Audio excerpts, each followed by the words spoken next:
Tanya lagi, suster. Untuk mencari orang-orang yang berminat untuk menjalani kehidupan seperti Romo, seperti suster kan bukan hal yang mudah, suster ya. Katakanlah suster dan Romo-Romo harus menjala ke seluruh tempat. Beda dengan perguruan tinggi, nggih. Tidak usah menjala, membuka pendaftaran, yang nerima, yang mendaftar banyak, yang ditolak juga banyak. Nah, kalau di tempat suster bagaimana? Apakah setiap pendaftar, karena saking kurangnya orang ya suster ya, wis pasti diterima? Misalnya seperti itu. Misalnya hari ini, tahun ini, yang mendaftar hanya 10 orang. Ya, karena butuhnya 20, akhirnya 10 orang itu dengan kondisi terbatas pun tetap diterima, suster. Atau bagaimana, suster?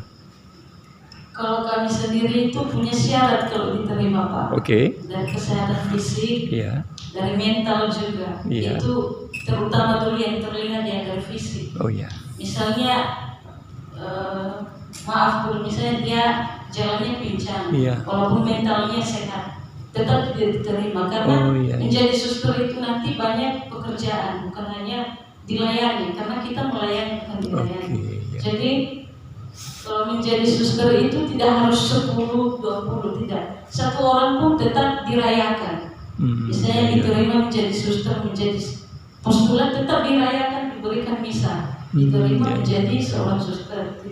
Tidak harus banyak. Lalu cara kami untuk menarik orang untuk menjadi suster itu biasanya kami ada seperti ini aksi panggilan. Tapi khusus misalnya kami khusus SCMM pergi ke stasi-stasi. Lalu selalu kan ada anak-anak muda. Ya kita tidak bilang kamu jadi suster ya, tidak. Ya pokoknya kita berikan yang terbaik, apa terserah mereka, karena menjadi biarawati seorang pastor suster itu tidak boleh dipaksa. Harus menjadi keputusan sendiri karena dia yang menanggung nanti di dalam, bukan orang lain. Gitu. Tidak boleh dengan pemaksaan. Untuk penyandang difabel pun juga memungkinkan suster untuk mendaftar atau bagaimana, suster? Oh, kalau kami sendiri tidak boleh. Oh, tidak boleh penyandang difabel ya?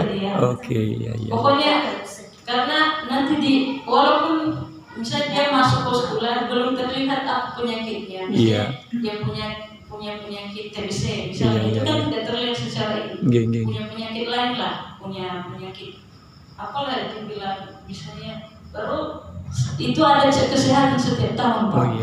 Jadi misalnya mau masuk dari postulat, dia mau masuk ke novis, sebelum selesai di masa postulat, diberikan cek kesehatan di bawah ini. Lalu secara keseluruhan baru terlihat apa penyakitnya, masih diobati. Kalau misalnya bisa sembuh dalam jangka setahun masih diizinkan. Tapi kalau sudah tidak bisa sembuh, lebih baik dia mungkin lebih baik dia keluar daripada. Lalu kadang-kadang juga itu karena ada angkatanku sendiri dan ada beberapa yang saya lihat di kongregasi itu, mungkin di SCMM dia tidak cocok, jadi banyak penyakit. Tapi masuk kongregasi lain dia sehat, ya itu. Makanya kadang diberikan pilihan. Mengapa kamu bisa sakit-sakit? Apakah kamu karena tidak bahagia di sini? Kalau misalnya dia bilang saya tidak punya penyakit dari rumah, itu kan kita tidak tahu. Karena di dalam kebersamaan itu kan selalu yang namanya tadi ada tidak cocok ini, jadi ke bawah, simpan saja dalam hati. Akhirnya kan jadi penyakit gitu kan. Kalau ditanya, apakah mungkin ada sesuatu yang membuat kamu sakit? Ditanya, segala macam banyak ditanya. Lalu mungkin kamu lebih cocok di tempat lain. Coba dulu jalan bagaimana. Karena sepertinya sudah terus diobati tapi tidak sembuh-sembuh. Karena pengalaman saya, angkatan saya, dijalani pengobatannya 1 tahun, tidak sembuh. Baru masuk kongregasi lain di Sukabumi ya sekarang dia sehat ya. Dan itu ada juga kakak tingkat kami di atas begitu. Karena mungkin ada namanya yang tidak cocok, tidak jodohnya di SCMM gitu. Tanya lagi, Ustaz. Seseorang lahir dengan kondisi sejak lahir gitu, suster, dia sudah pakai kursi roda, atau dia nyun sewu tunanetra, jadi kecil kemungkinan untuk diterima di kongregasinya suster ya. Nyun sewu saya tanya. Dia cacat pakai sepatu kursi roda gitu ya, tapi ketika umur 18 lulus SMA mendaftar masuk. Kira-kira tidak diterima. Oh nggih sampun. Terima kasih.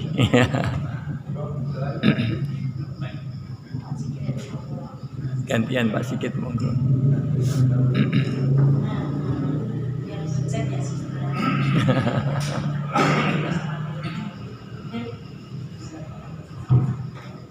Terima kasih. Sebentar Pak Joko, Pak Sigit dulu. Saya mau tanya suster tadi menjawab Pak Hadi, dikatakan bahwa ada suster yang sakit yang kemungkinan juga akibat perasaan tidak cocok dan seterusnya bisa pindah ke tempat lain. Apakah aturan semua kongregasi kira-kira begitu? Jadi bisa menampung pindahan dari kongregasi lain, kira-kira setahu suster. Terima kasih. Tapi setahu saya sampai saat ini bukan pindah berarti ditransfer saja begitu. Dia harus ulang dari awal lagi. Ya itu bukan transkip nilai ke sana. Tapi ulang lagi dari awal dari di masa pembinaan tadi. Bahkan bisa dari aspiran lagi. Walaupun dia sudah lama hidup di satu kongregasi. Awal lagi dari nol. Mendaftar dari awal. Terbuka. Kalau SCMM itu 30 tahun saja. Jadi begitu pindah ke kongregasi lain, umurnya tuh udah melewati 30 tahun. Iya. Tapi kan misalnya saya tamat SMA kan umur 18, 17, 18. Di masa kuliah tidak langsung sampai 30 tahun. Kan di selama waktu itu kan masih berjalan umurnya dan masih bisa dia ke kongregasi lain. Tapi yang saya lihat juga ada kongregasi yang menerima yang sudah berumur ya Pak. Bahkan ada yang menerima langsung dari tidak lagi memulai dari nol. Pindahan. Iya ada kongregasi apa? Karena ada suster kami itu ada 2 itu sudah kalau kekal. Kongregasi apa saya tidak begitu tahu karena kalau sudah kan kita tidak harus urus lagi. Tapi langsung lagi tidak memulai dari nol. Ada beberapa kongregasi.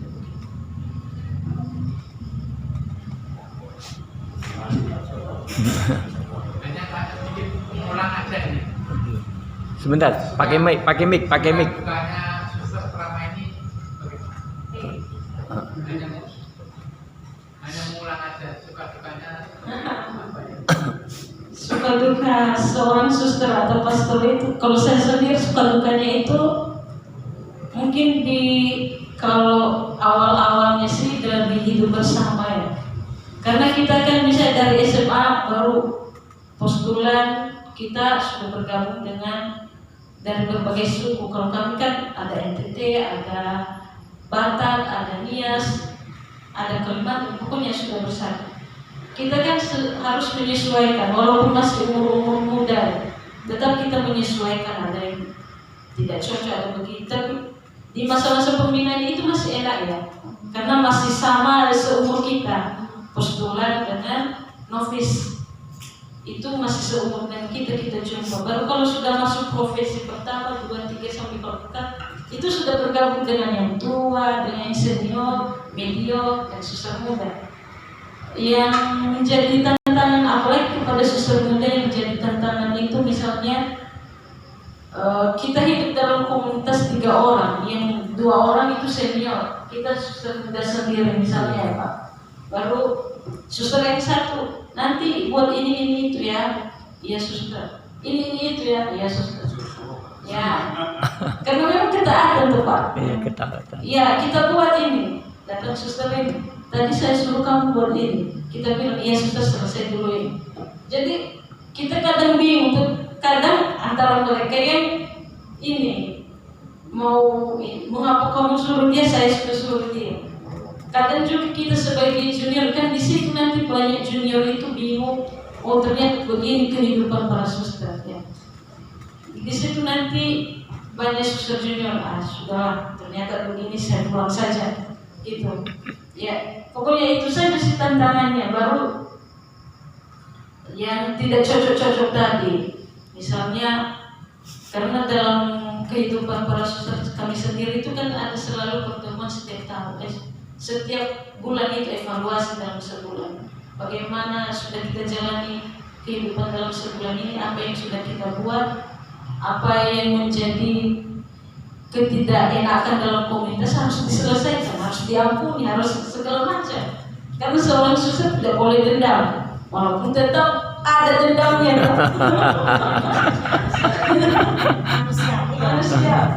Bayangkan misalnya dalam hidup bersama dalam satu komunitas kita tidak bicara, padahal setiap hari, pagi, siang, malam makan bersama, baru kita pergi berdoa bersama, rekreasi bersama, kita diam-diam, itu tidak enak sekali loh.